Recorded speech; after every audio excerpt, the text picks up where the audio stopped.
भेड़िया और सारस एक जंगल में एक दुष्ट और लालची भेदिया रहता था। एक दिन उसने एक हिरण का शिकार किया।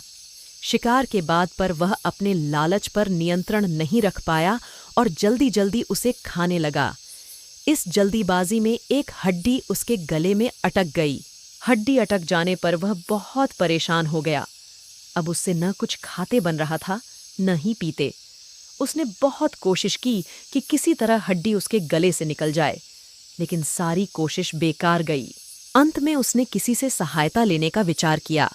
वह सोचने लगा कि ऐसा कौन है जो उसके गले से हड्डी का टुकड़ा निकाल सकता है। कुछ देर सोचने पर उसे सारस का ध्यान आया। सारस की लंबी गर्दन और चोंच थी। वह उसके मुंह में अपनी चोंच घुसाकर आसानी से हड्डी निकाल सकता था।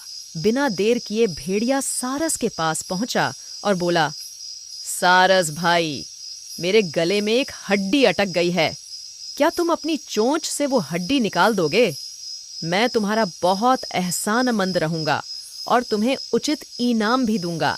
सारस पहले तो भेड़िए के मुंह में अपनी चोंच डालने से डरा, लेकिन बाद में उसे भेड़िए पर दया आ गया और वह तैयार हो गया।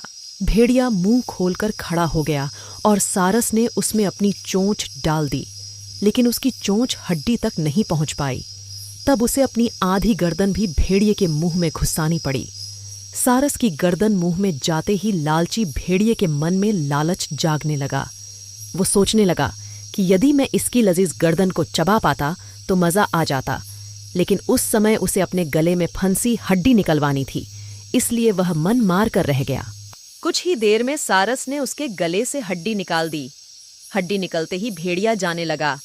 न उसने सारस को धन्यवाद दिया, न ही इनाम। सारस ने उसे रोककर कहा, मेरा इनाम कहाँ है? तुमने कहा था कि तुम इस काम के बदले मुझे इनाम दोगे। भेड़िया बोला, एक भेड़िए के मुंह में अपनी गर्दन डालकर भी तुम सही सलामत हो। क्या यह तुम्हारा इनाम नहीं है? इतना कहकर भेड़िया चला गया और सारस मुंह लटकाकर खड़ा रह गया।